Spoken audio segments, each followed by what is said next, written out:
What's going on, y'all? This is your girl, Brie Undeniably, checking in for another episode of my new speaker series, Deep Conversations with Dope Individuals, where we're discussing development, decision making, and dedicating yourself to purpose. I am here with a super dope individual, as I always am. I get so excited to introduce them. But first, I'm trying to be more structured in making sure I give my shout outs at the beginning of the podcast because they're important. I get super excited and then I forget about them at the end. So here we go. First and foremost, shout out to Gotham Podcast Studio. If you're watching this on YouTube or if you're just listening to the audio, you hear how crisp and clear it is. That is because I am recording from Gotham. They're awesome. I love them. I love the space. Again, if you're watching on YouTube, you can see the space I'm in. So shout out to Gotham. Also, big shout out to MC Kicks. That's at EMCEEKICKS. Though I'm not wearing any MC Kicks apparel right now, they are always hooking it up for me, always giving me different merch to wear and to rock around town. They also always are showing me a ton of support. I want to make sure I support them. So you can find them at EMCEEKICKS on Instagram and basically any other social source and their website as well. Okay, those are my two shout outs for today. Sometimes I have more, but that's all I got for today. So let's get into it. I am here with my super dope individual for the day, Cathy Perez. Cathy, welcome to the show. Thank you so much. I'm so excited to be here. I'm just always happy to meet new people. So thanks for having me. It's so great to have you here. All right, so I am going to give you the introduction that you deserve, and then we're going to get right into it. So, Cathy Perez always had a passion for health and fitness, being organized and sharing her curiosity for life to anyone who would listen. After many years in the corporate arena supporting others with administrative and HR tasks, Cathy got the nerve and the calling to finally become a health coach. She's a certified healthy eating and weight loss coach, a certified yoga instructor, and the 159th worldwide certified Konmari, I want to make sure I said that right, Konmari. Konmari organizing consultant. Thank you. So, Cathy now helps women create healthy relationships with anxiety and stress with healthy habits that she took over 20 years to learn and hone to walk harmoniously with her own anxiety disorder. Cathy, welcome to the show. I am so pleased again, Brian, and thank you again for having me. It's just it's when I read all about you, it was just so. I just thought there was just a synergy there, and I really appreciate what you're doing for your community. So thanks for having me. Yeah, thank you so much for that too. I found that, you know, it's almost like the speaker series is taking on its own form. I was just speaking with a guest about that as well. And I love it because, for me, so much of my practice in counseling, I've really focused on personal and professional development. And that's really where I've taken a lot of my business is in those two aspects. So when I started putting together this speaker series, I knew I kind of wanted it to be in that space, but I just think it's so cool to really kind of take a back seat and listen to how others have used their own personal and professional development to sort of lead them through life and get to where they're at. So it's so awesome, especially when I have guests, who might find me through whatever source you find me from and, kind of feel that drive as well. So we're so happy to have you on. So as I like to really start my podcasts in the counseling community, we like to meet our clients where they're at. Basically, just helps us get to know them more. I like to do the same for my podcast guests, so listeners can understand a little bit more about you. So help us meet you where you're at and tell us a little bit more about yourself. Absolutely. No, thanks so much for the wonderful introduction. Mm-hmm. So basically, I will say this: I've probably been nervous since my birth. Okay. And I say that only because bless my mommy in heaven. She she said I was in a rush even to be born, and she blamed me for the rest of my living life that I messed up her back because I didn't give her a chance to. She was not supposedly centered on the table, the labor table when she had me. I was like, I guess coming so fast that she didn't even have time to get straight. Oh my Long goodness. story short, I came out just as fast as can be, and I've never slowed down, so to speak. But I saw that as being, actually a good thing, right? I mean, always wanting to go, go, go. So anyway, fast forward a little bit more, and I can honestly say that I probably did deal with anxiety on some level since I was, a child actually. Mm-hmm. And I remember actually my first episode was when I was I would say like my preteen years, like Mm-hmm. eighth grade. And I remember that so well. I have a photographic memory, so that's why I think the anxiety even plays out a little bit heavier in my life because I remember everything so photogenically. And so I remember Wow. I was at a concert, a small concert, but I literally had to get away from the crowd, and it was outdoors, so like the crowd was here by the stage, and I literally had to take myself out and like into the parking area because I was like, it was just too much. It was too much stimulation. Right. So long story, I go through my life, and I think maybe this is just normal, right? Like whatever normal is. And I also am a Latina, so in my culture, there is no such thing as mental health. Just to be honest, there's no such thing as going to counseling. You just work through life. Right. Life is life, and you work through it. Mm-hmm. So pretty much that's what I was taught. You just push through, and you just put your nose to the grinder and just get through it. And that was okay because I was very driven. I've always had a inner motivation about life. And even at that young age, well, at that young age, unfortunately, I also developed the eating disorder. But funny enough, because of that eating disorder, I also got more interested into health and fitness, even Hmm. that at that early age. So I mean, it's been a long journey, and all the while not realizing what anxiety can do or what it was even. And so fast forward a lot, and I have had what what could probably be considered anxiety episodes and not know what they were. And then finally, just to speed it up a little, in 2001, I had moved away from my state. I was in a new state, and I was on my own finally. And I was around like 25, 26, and I was experiencing, basically what it is to be an adult for the first time on my own, not anyone to fall back on, so to speak. I did have relatives, but only a few in that state. And it was my dream. I wanted to go there.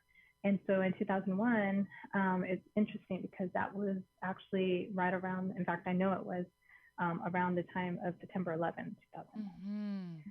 And all of these different scenarios, all this different baggage that had accumulated over the years culminated in the week after September 11th, in me, September 11th, ending up twice in the ER for an anxiety episode. Wow. Um, and the first one wasn't so bad, but I didn't think anything of it. But the second one was a doozy, and it knocked me on my, like literally, it knocked me down. I ended up getting vertigo. I was all alone in my apartment. I had to call the ambulance. They took me, and it was interesting because then I experienced insomnia. And anyone here who has dealt with insomnia knows how horrible that is. And for almost like 2 weeks, it was almost impossible for me to sleep. And so that started what became then my journey to realize, okay, there's something not right. Something Mm-hmm. is definitely not going normal here. And so despite what might have been fears and so forth, I was like, there's something different about me, and I get to figure out what it is. I get help. Like that was my first understanding of getting help. And so I sought out counseling. So I totally therapy, anyone, even if there's nothing wrong with you, go to therapy. It's very true. So It's very true. I just adore anyone who's willing to put themselves in a position where they're going to be that third party listening in and helping me get through something. And so my therapist, I was very grateful for them, went for 2.5, almost 2 years. And, that then set me on a better journey, right? And then I realized, okay, there's a name for what's going on in my head, and there's ways that I can, go about still living. So didn't have the best mindset, so to speak, I think, even though I was, seeking out support. So I go through life, and I'm still, living alone. And then here and there would have my moments, so to speak, those Mm-hmm. panic episodes. And then, unfortunately, I shouldn't say unfortunately, I did move back home, which is awesome. And funny enough, even though I was seeking out more health support because I was having some other issues. And all the while, always had a lot of interest. Like, again, I was spurting out health and fitness facts to anyone who would listen to me, but yet I didn't have any certifications. I never thought that I was worthy and knowledgeable enough to ever be a leader in the health and fitness arena. So I never did anything with that. So then come back home, I think everything's groovy. And in 2012, even though I was already under the care of a naturopathic doctor, in 2010, I started with her for my anxiety, believe it or not. I was thinking, okay, things aren't right. I need some more help. So sought her out in 2012. Then in 2012, thinking everything was cool, I had what so far has been my last anxiety episode, but it was not fun. And on the floor, crumpled up in the fetal position, crying, totally exhausted. You know, anyone who's been through that knows what it feels like. It was interesting because very, very softly, but very audibly, I just said out loud, I will do everything I can to not let this happen again. And it was a very prime moment because it was almost like that disclaimer or that exclamation of what I wanted told the universe, she gets to figure out what's going on. So the universe finally answered me. And then from 2012 on, I really delved into health and fitness, again, just for myself, never thinking about getting certified, never thinking I was worthy enough to do so. Like, what do I have to offer anyone? Even though I've been in the gym since I was in college, ever since, you know, I can remember I've been walking like with older people, just getting in my health and fitness dose, right? So then that's pretty much what started me on this journey. And then thank goodness I've gotten better and better. And then finally, I had a wonderful health coach. Finally got a fitness coach to help me reach my goals. And through their, literally through their belief in me, because they even said when they first met me, you would be a great health coach. And I'm like, who am I? So that is where that led.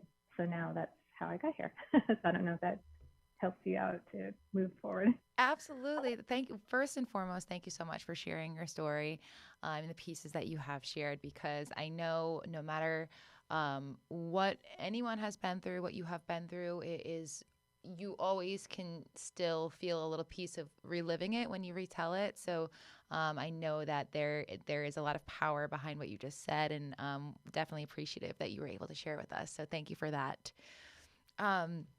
So I mean, there's so much here to talk about. There is a lot that we can go into. So I mean, first and foremost, I do want to talk about sort of the control that maybe the anxiety had over you up until that defining moment in 2012. Let's talk a little bit about that. So I guess I don't even want to lead into it. I just want to kind of hear what you have to say from there. Absolutely. And it was so funny, everyone. I told her, I don't talk a lot, so let me know if you need to cut me short. And I said, I don't talk a lot. So I definitely know that it showed up in how I spent my time rushing. Okay. From moment to moment, I was never at rest. So it was like that fight or flight was telling me, well, you can't ever stop and just slow down because that's not possible. Like, there's something else that gets to be done, whether that's for my career, whether that's for just, you know, trying to live up to the expectations of, you know, I was the only one who ever wanted to move away from my home. And ever since I was like 10 years old, I knew I'm going to move. And I did fulfill my dream of becoming a cast member with the Walt Disney Company. But awesome. It came at a cost because that anxiety of being a perfectionist at the time, now I'm a recovering perfectionist. What that did was I had such a hard drive, but it never allowed me to just calm down.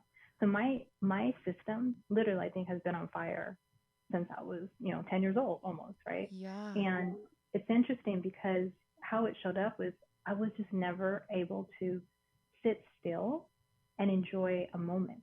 Never, like, I always found solace in reading, and I love reading. But even then, I could find myself in those quiet moments wanting to hurry up. And then when it came to dealing with scenarios and people, and in the whether it's the work environment or especially with my own family, I was always so short and very direct with no need to be. Like, there was just no resting. So that's the best way that I can explain why my brain was always constantly moving. And then when it came, then my brain told me, I'm done. I can't do this anymore. It was that moment, even before, you know, I would probably say in between the time that it was a long span, but I know that when I got to that crumbling moment, Mm-hmm. what they call the breakdown, I guess you could say, even then, I knew going leading up to it, I could tell months before, I just was not letting my body rest. And so my mind was never at rest. And Mm-hmm. because I just never took the time to settle and say, I'm okay being me. I am okay just being. I was never being. I was just always, I get to do this next thing because that's what society wants, or that's what it's expected of me, or at least that was my perception. So for me, it was a matter of I never slowed down. And eventually my brain was like, I can't take this anymore. So I'm Yeah. just going to make you slow down one way or another. So Yeah. that's pretty much what it felt like, is this continuum of go, go, go. Wow. So I mean, you're pointing out so much here that I just think is so interesting the way that it might have all um, tied together. But there's first this like not being able to slow down piece Mm. for whatever, whatever it might have been that was either, pushing you that way, whether it could have been a drive to succeed, it could have been a drive not to fail. It could have, like you said, it was like a fight or flight type response that was constant for you. So there was something that was just burning behind you constantly, but it was it I arguably could have been more hurtful than helpful, even though at the time maybe it felt like it was helpful, like you were getting things done. Absolutely. And I'm sorry, there might have been some noise. That's why Totally okay. I'm silent. It's interesting because what you say is quite.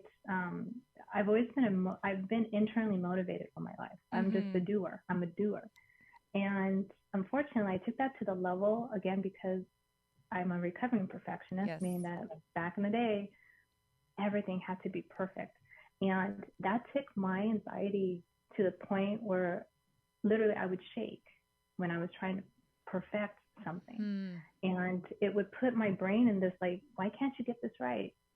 Let's do this. Like there was never time for me to just say, this is enough. I am enough.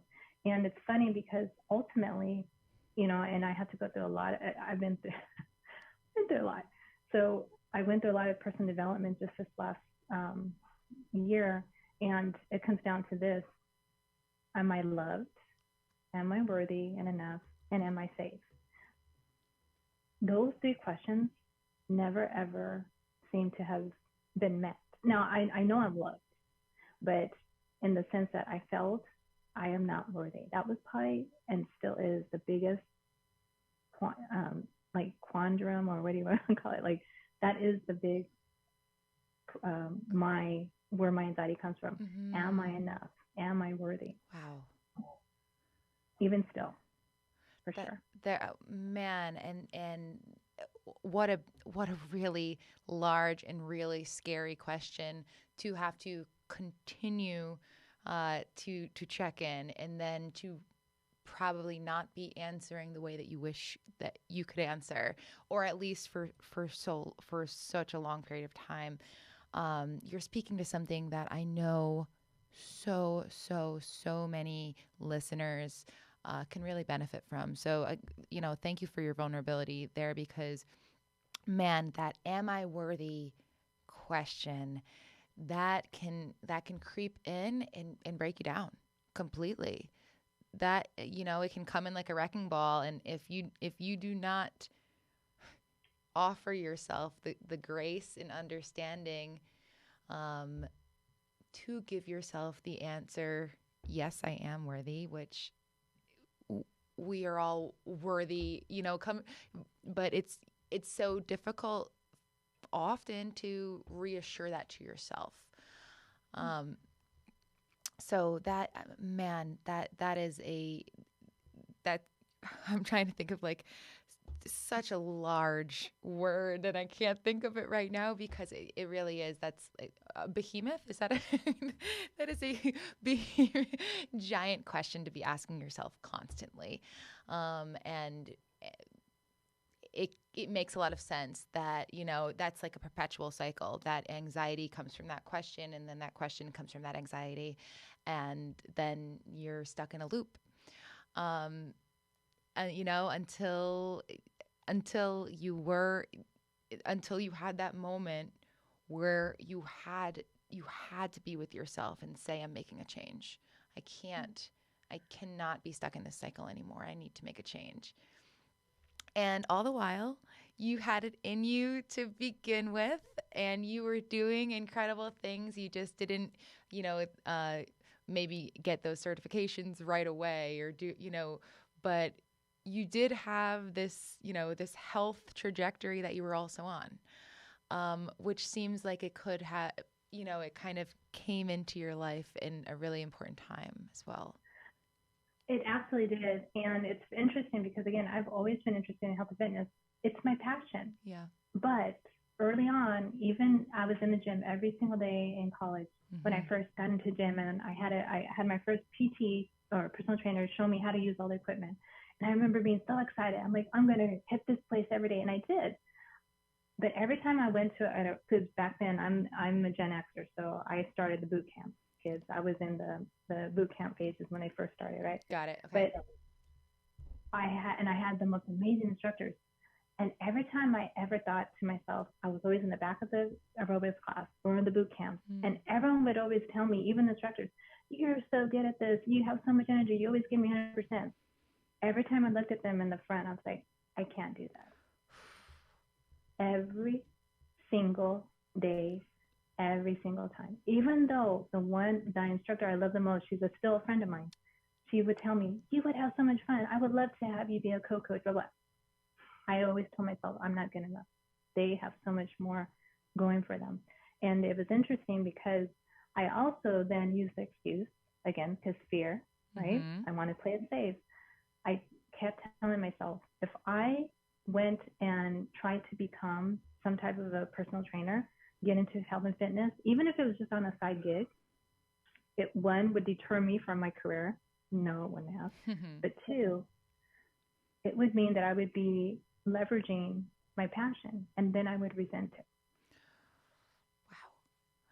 Wow. And that thought right there kept me for 25 years from doing what I thought would be really fun. The way that you just described that, I actually don't know that I have had this conversation with someone before, and I'm so appreciative for you bringing that to the table to have a thought so strong about your passion not becoming your whole world because you could be resentful of it. That is something, I feel like you flipped the script. Obviously, with with what we have discussed, it's understandable where flipping that script would come from. But such an interesting perspective to it's almost as if, you decided what the outcome would be, even though you didn't know what the outcome would be, but you decided that it wouldn't be an outcome that was comfortable enough for you to push into, aka fear held you back from it. Uh, wow, man, that is that again. That's something that it's like you don't even think about how something in our lives like anxiety or whatever it might be can have such a stronghold on us. And I do, so much work in limiting beliefs and fixed limitations. And that's something that, I give talks about. I have workshops on it. I do it day in and day out. And I really love pushing into that space and talking about that space. But it is so interesting that there are so many other variables that can come into play, that are beyond or seemingly beyond our control in those moments. Absolutely. Yeah. Well, so you were stuck for, you said 25 years. Pretty much, yeah. So, I mean, a tiny bit of me, ever since I stepped into that gym for the first time, told me that would be so fun to spend time here. Mm-hmm. But yet, the only option I ever gave myself was, well, maybe I could be like one of the people that works in the front desk. Hmm. Maybe I could be like an administrator. But I didn't even go that far because, again, fear. You're right. And my anxiety of thinking it's going to take me away from what society believes I should do, Hmm. not what I want to do. Or, I mean, again, I did follow what I wanted to do, but it was still in that corporate arena, Right. what was acceptable. Right. And then, funny enough, when I finally, so I told you that I ended up with a wonderful health coach, Mm-hmm. and they're still my coach. I love them to death. But I finally got to the point where I was like, if I'm having so much fun with my own health and learning how to be a better version of me, how is it that I don't want to give this gift to someone else? Like, if I'm internally motivated, which is not normal, why don't I share that? And then I finally stole my coach's belief in me. I keep stealing it. And even when they told me when they first met me, you would make a great health coach, I brushed it off. And then finally, when I realized that I was going to never live out what I really was passionate about, I was like, wait a minute, this is ridiculous. And I went through the fear. My anxiety finally took a back seat. I was like, I will run through this fear because I would rather die from not trying than to think fear held me back finally after all these years of letting it. So I wanted to be an example to myself, but I also wanted to be an example for everyone else who I love and who always knew I loved health and fitness, but I just never used it in a way that was going to help others. So when you decide that you're going to serve others, that's when you'll go past the fear. And so that's what finally drove me. And then in 3 years, I accumulated 3 different certificates. But, I love the way that you put that because it's so crazy that we can make these such definitive decisions for ourselves that don't serve ourselves or others. And then you kind of see that perspective and you're like, wait a sec, hold on.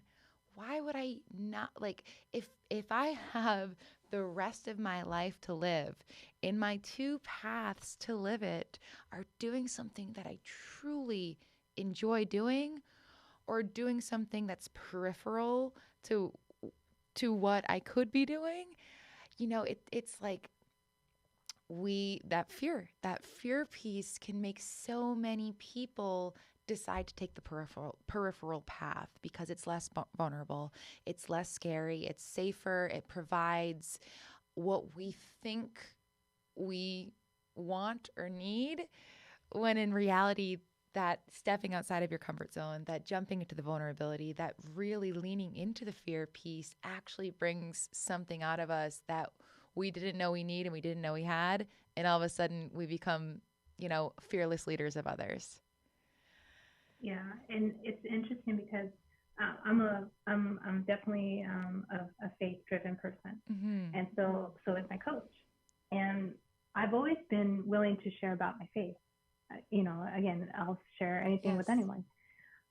But what was interesting is that it was through, again, my coach's faith in me that I finally realized, oh my gosh, all this time, God has probably been telling me I keep screwing up in all these different places, but Mm-hmm. yet the one place that I love the most, I refuse to go to. So it was almost like I had to finally realize, perhaps could it be that I have this passion?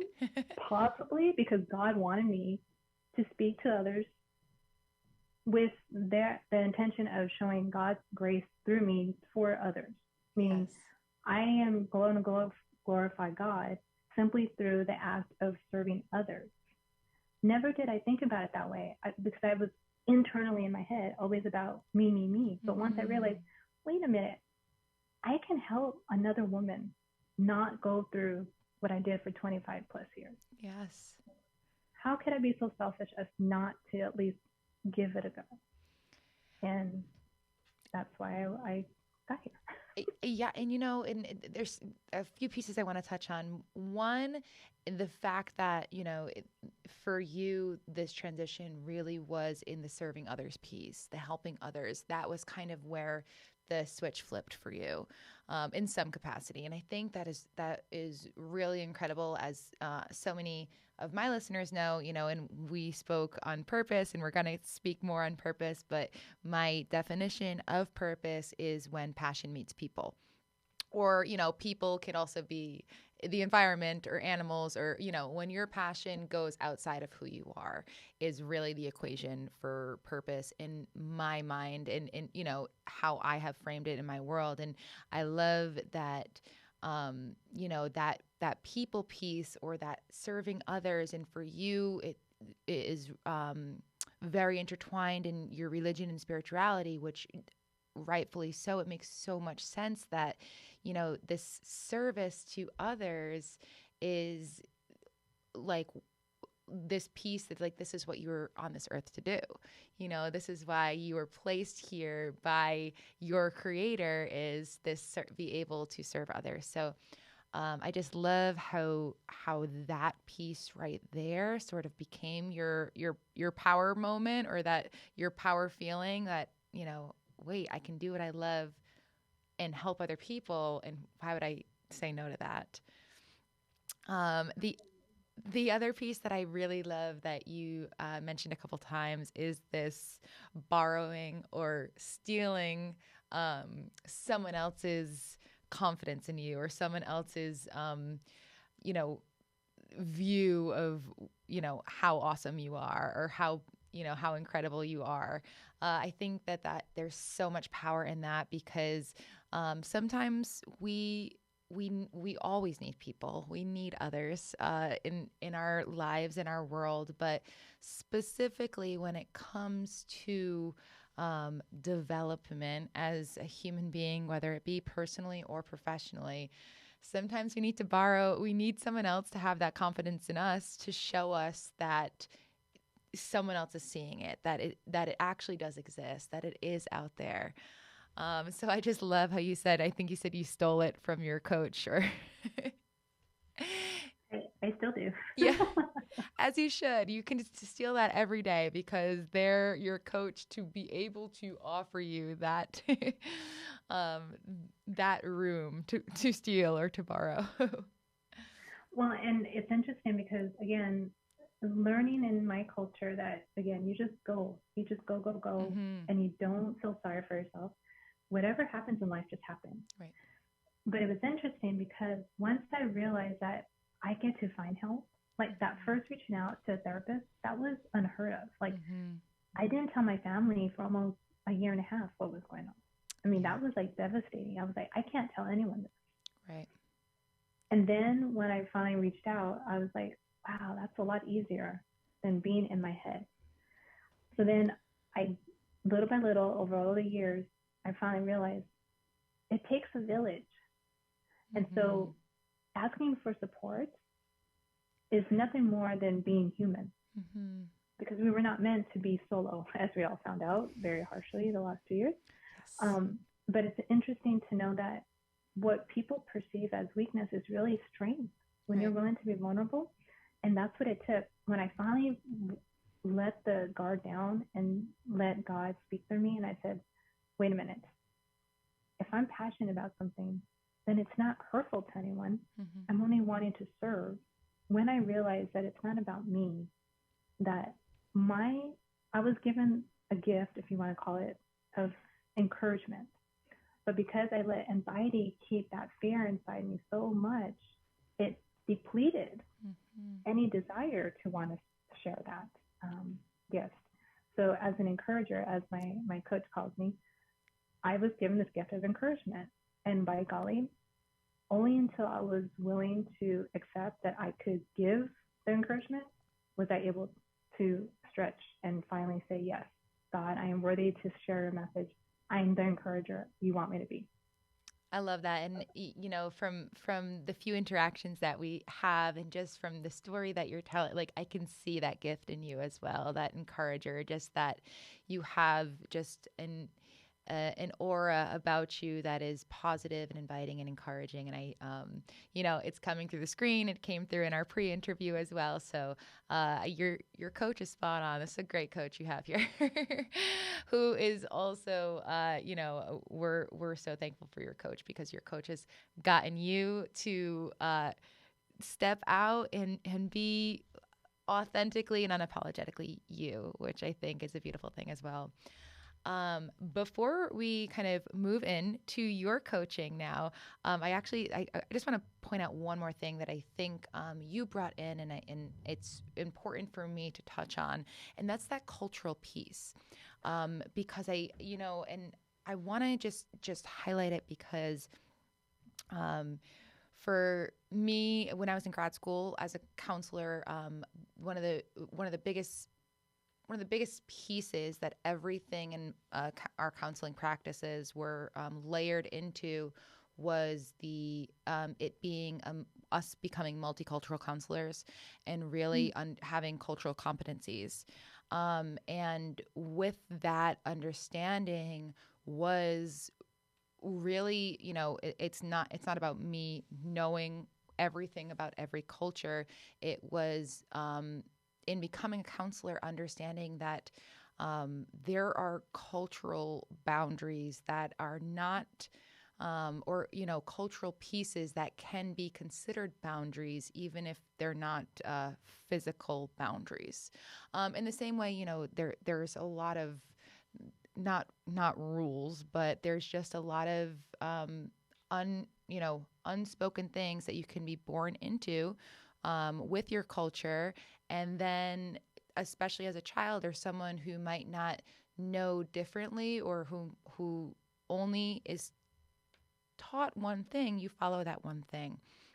And I commend you for both sides of it. For one, for sticking with what you learned in your culture, for because you know that there's so much intertwined in that. But I also commend you for stepping out of that and realizing that you can still be a valued member of your world, in your space, and in your culture, even if you don't necessarily adhere to sort of the unwritten rules that are always that you know seem to be written in the stars. So I guess that's a long drawn out way to say that there's courage on both sides of that coin, but I know it's something that I think people can actually struggle with that piece without even realizing that they're struggling with that piece because it could still be an unknown to them, you know? So I thank you for bringing that in because that can feel like a really tough line to straddle. So, Yeah, I would also, and thank you for acknowledging that yeah. because I come to this space knowing that I'm representing Latinas, but Mhm. also people of color. Mhm. And that's very important. And I never thought of it because, you know, I'm a female, so I'm a feminist. I mean, not that you have to be a female feminist, but I am a feminist. So I only thought of myself as a female, Mhm. um, not really discounting my Latina background, but simply not acknowledging it because it just didn't seem all so important. But then I Mhm. realized in this journey to help women, I'm like, wait a minute, there is such a stigma, not only just in general about mental health or brain Mhm. health, as one Yep. person likes to call it, but especially in the different cultures of people of color. It's like Mhm. not normal Mhm. to talk about this type of stuff, even still. Yep. And, you know, little by little, society is finally becoming more accepting. But in the cultural aspect, there is still a ton of phobia against learning more about what emotions mean and what it means to have brain health. Mhm. So thank you for bringing that up because it is important to me. Absolutely. Yeah. I again, I appreciate you speaking on it because it can be tough. It can really be tough when, like I said, you're straddling that line. So, um, you know, you definitely brought an element that I know my listeners are appreciative of. Okay, so I do want to do a transition here into, so we really got the development piece. We really have your backstory and kind of understand, what it has taken for you to get to where you are. Um, let's talk about where you are because you're doing such cool things that seem so fitting for you and everything that you've gone through. So let's talk a little bit about your practice right now. Oh, thank you. So it's definitely been fun. I can never say that I've never been motivated to do something. Hmm. So when I put my mind to something, I get it done. So back in barely 2016 is when I started with my health coach. And I remember very well realizing that that partnership ignited what had been a little bit of a dying, I guess you could say, like I wasn't giving my health and my fitness the deserved attention it needed. Mm-hmm. And my little soul was like telling me, you're not fulfilled. So when I met my coach, it just kind of ignited everything in me. And like all of a sudden, I'm like, oh my gosh, I'm all about health and fitness now. And so even though at that point I was not ready to accept maybe this is the path I should go, I really got more into it and I started to enjoy myself again. And then, funny enough, I learned about Marie Kondo, Mm. which is Oh, the yes. founder and the creator of Konmari organizing, the Konmari method of organizing. And being a recovering perfectionist and being an OCD type person, I was like, I want to learn this because this is so fascinating. Well, what I learned from it got me so excited because I realized that it had helped my anxiety. Now, I was already going down a good path Mm. because I was with my coach already, but I realized I'm like, whoa, this was phenomenal for my anxiety. It just like dropped my anxiety. Maybe it was here before. Let's just say, baseline might have been here. It dropped like to the floor after learning how to use this method. And I Wow. thought to myself, that's crazy. Like that, everyone needs to know this, right? I'm thinking, well, who's going to listen to me? I'm like, well, wait a minute. Why don't I start? Obviously I wanted to. So I got so excited, I got certified because I wanted to share, right? And Mm-hmm. then I could get paid for it. So I didn't actually have necessarily the mindset of, okay, this is all about anxiety. I just wanted people that I thought it was really cool. I'm like, well, hey, this is a side benefit, helping people with anxiety. But then I realized I'm like, I can't scale that. But more importantly, I was like, this really is quite important. And I've been through my own anxiety at this. I know what it's like Mm-hmm. to live in this little box of anxiety and to finally see it like coming down after all these years. I thought, there's something here. So then I finally got the courage after getting that. It was like that one certification is all I need. So then I was like, I'm on this. I'm like, okay, coach, I'm ready. I'm going to take you up on this. And so I just started, decided to finally get certified as a health coach so that I could like put the spin on it because yeah, it's wonderful. In my head, health is health. That includes your brain and your body, right? Mm-hmm. But I wanted, I guess, the recognition of more people are, let me put it this way, more people are going to resonate with, oh, I want to maybe lose weight, or maybe I have some type of, you know, uh, you know, history that I need to fix with my health, meaning like, cardiac disease, maybe I have high blood pressure, whatever it is, whatever the health issue was, I was like, okay, people are more willing to address that issue, i.e., a bodily issue, Mm-hmm. versus a brain issue Right. like anxiety. So if I can at least bring forth the health part, physical part, maybe people will listen to me so that they'll learn about that. I The love it. part that's really, and I'm like, there's a way to do this. And so I said, okay, guess what? That's why I'm going to get certified because I'm going to use what I've learned over all these years of my own anxiety journey, package it, and use that to help others, and specifically women, Mm-hmm. because I'm a woman and I know what women go through. And I'm not saying that a male can't help women, but what I am saying is that I know physiologically what it means to have anxiety all through your body. Mm-hmm. I also dealt with chronic pain because I have scoliosis.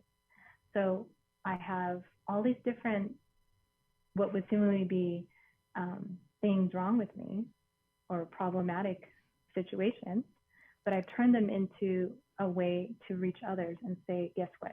You don't have to be in chronic pain. You definitely can have a better relationship with anxiety. And so I just kind of package it in such a way that I'm like, you're going to learn that your environment matters, i.e. through organizing, and that's going to then help your anxiety. And then I'm also going to show you through now my certification with yoga, how to help your body talk better to your brain. Yes. So that they're not in competition, but they're working together. So I absolutely love what you're doing. I mean, I cannot stress enough, like it's like the trifecta right there. Body, brain, environment. And it's like all three of those go hand in hand with our health and how we are functioning in the world, and they all play a part. And our environment can affect our body and our brain. Our body can affect our brain and our environment. Our brain can affect our body and our environment. Like they are so interconnected.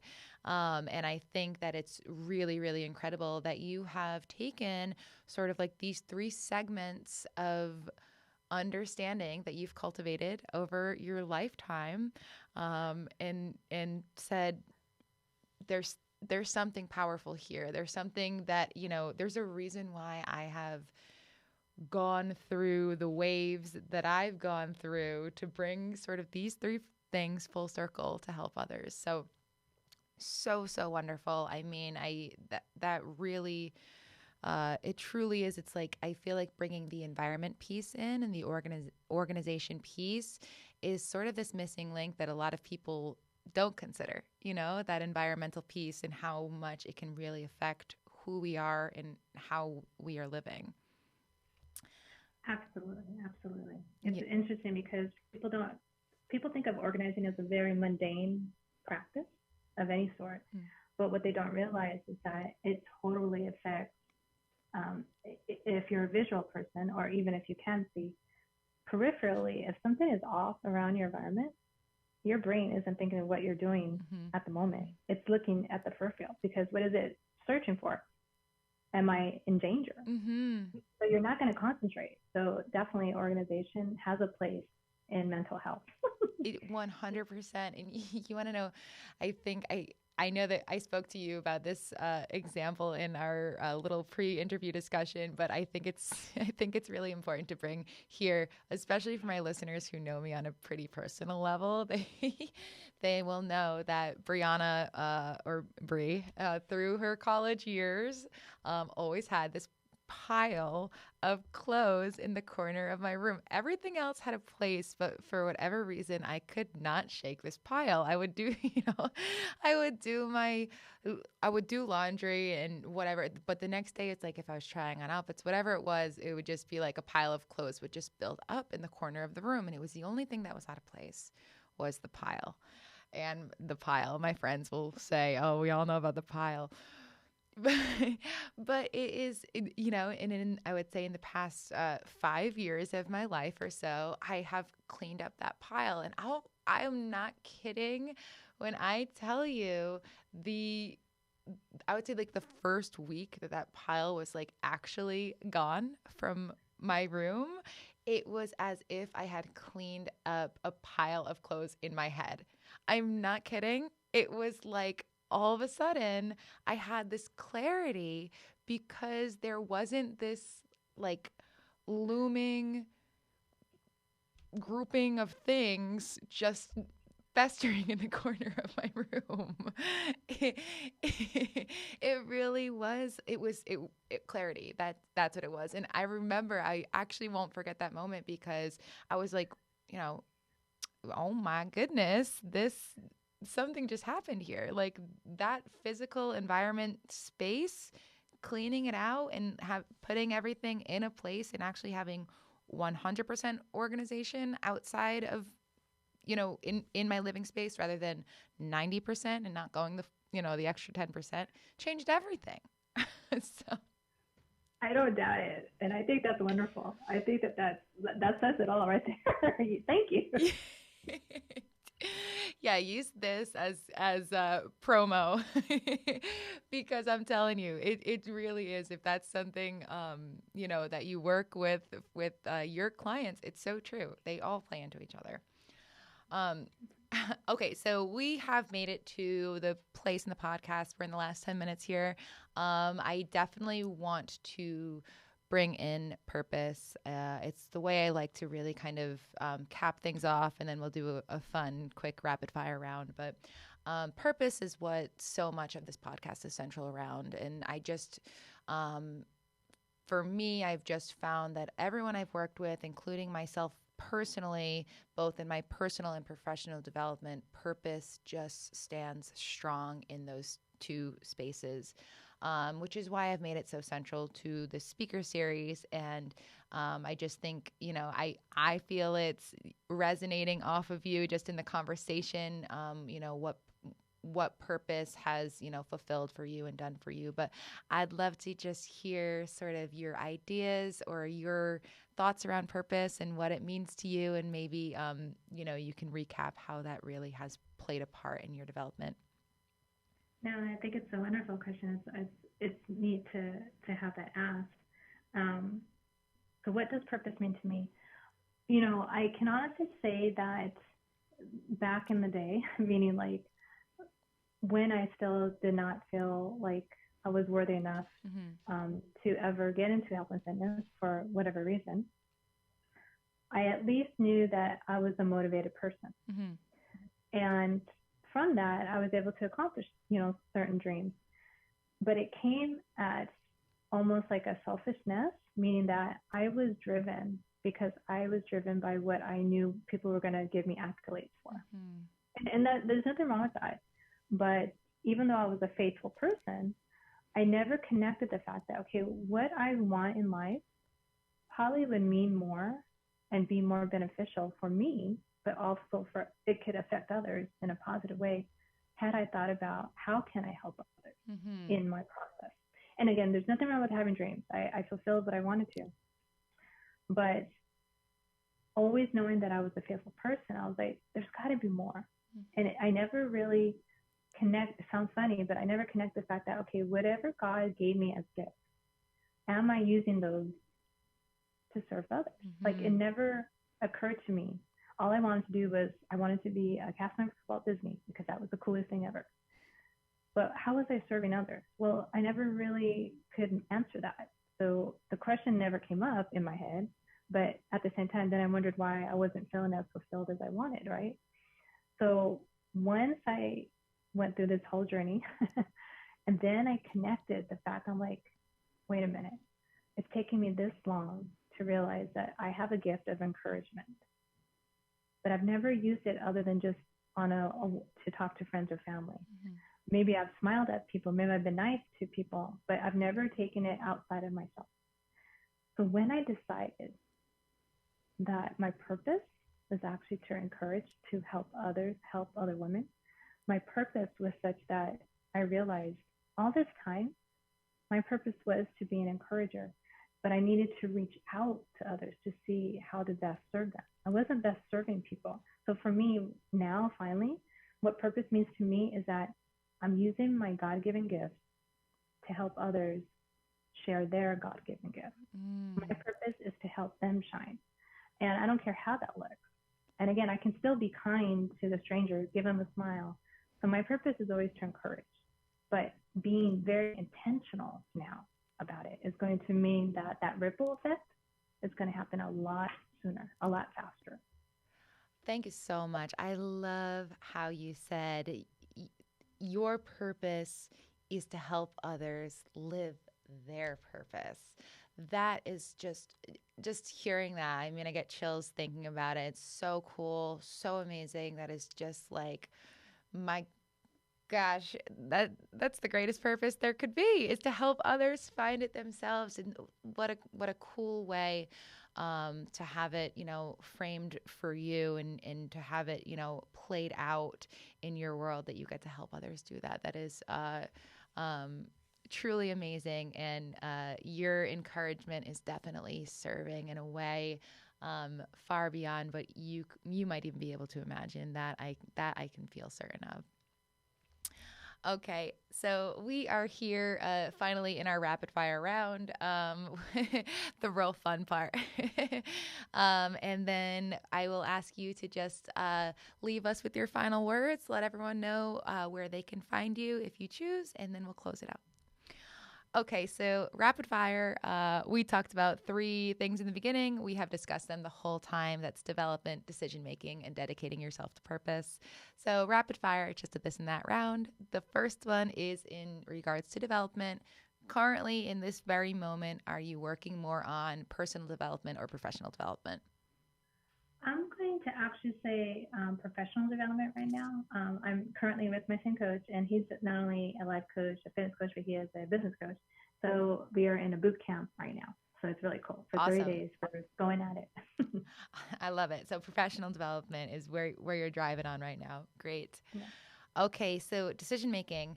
Do you make more of your decisions based on choice or guiding voice? Choice meaning you're a numbers person, you just see it and you go for it. Guiding voice means spirituality, gut feeling, intuition, or something of the sort. Even if it gets me into trouble, I will go with the gut. Definitely. Yep. Guiding voice.